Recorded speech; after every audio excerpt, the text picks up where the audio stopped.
Hello, xin chào anh em. Hôm nay tôi làm một cái video tiếp tục. Tôi muốn nói là về ở đất Tây Nguyên chúng tôi. Tôi là người bản địa Tây Nguyên, chính gốc ở đó. Không có tên người Kinh ở đó. Ở Tây Nguyên, tên là người Chơ Rai, người Ede, người Pana, người Panong, rồi người Co Ho, Chư Tiên, Chư Trang. Không có tên người Kinh, Bắc Kỳ ở đó nhá. Tên Bắc Kỳ người Kinh ở miền Bắc. Bắc Kỳ, cái lũ ăn cướp, cái lũ xâm lược, cái lũ chống phá, cái lũ tuyên truyền, cái lũ kích động, đánh áp người thường chúng tôi, bắt bớ đi tù là người Kinh. Không, hồi xưa chưa có người Kinh, không có ai bắt bớ chúng tôi. Chúng tôi không có nói thế này, không nói thế nọ, không nói thế kia. Chính quyền tuyên truyền kích động chống phá nhà nước của chúng tôi, đất nước của chúng tôi. Người Kinh đi xâm lược xâm lăng đất đai chúng tôi. Người cái lũ ở Krongpa, tên của nó là bán đất của chúng tôi, tên của nó là ông Luột, bán đất của chúng tôi.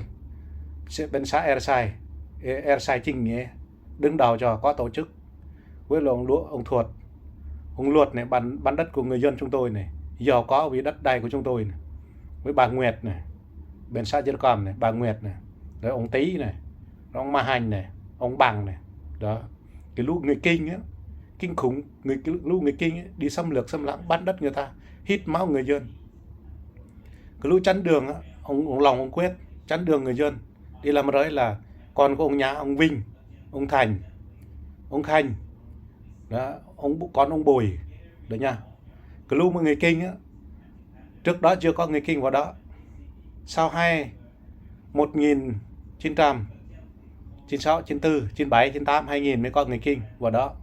Bên xã Ersai nó lừa ông Mao Việt làm chủ tịch vào bên Hà Nội đó, cho người Kinh vào đó ở, không có bồi thường cho người dân chúng tôi.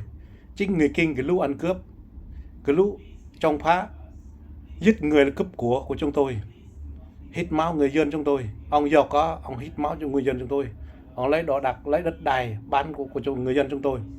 Còn ông Thuật, ông Phòng, ông Hùng, ông Nam bắt bớ người Tân Dạ, bắt chúng tôi đạo chúa, đàn áp chúng tôi, đi tù có người chết. Ông nội của tôi là Sarakla, với là ông nội của tôi là ông Ây Vui của Sar Núi, với ông Ma Duy lần đó đó, ông bò thuốc độc của ông Ma Đuyền đấy, chính ông Ma Đồ bò thuốc độc, ông Lương á đó. Tôi nói cho anh em nghe và hiểu và biết cái điều người Kinh làm á. Xong rồi người dân chúng ta họ lợi dụng muốn ở đất nước chúng ta. Người Kinh không có ở đất, không có đất ở. Người Kinh từ miền Bắc sang vào đó ăn hiếp, cướp giật, rồi đến giết người và cướp của chúng tôi đó. Chính là người Kinh cộng sản Việt Nam đàn áp chúng tôi. Hồi trước á, chưa có đảng, chưa có cộng sản, chúng tôi là tự do, hòa bình, yên ổn và đoàn kết, không có chuyện gì xảy ra. Cái thời có người Kinh ấy, người Kinh cái lũ sử dụng, cái lũ kích động, cái lũ liêu phình, cái lũ trong đói trong phá, ăn cướp, ăn trộm, giết người cướp của chúng tôi ở đất nước của chúng tôi. Người Kinh không có đất đó. Ngày nào tôi cũng lên video, ngày nào tôi cũng lên mạng, ngày nào tôi cũng lên cho thế giới đều biết và nghe cái điều người Kinh làm cho chúng tôi. Không có tự do. Tôn giáo của chúng tôi họ ép buộc, đánh đập, dí điền tôi là ông Tin đánh tôi đấy, ông Tuyền dí điền đó.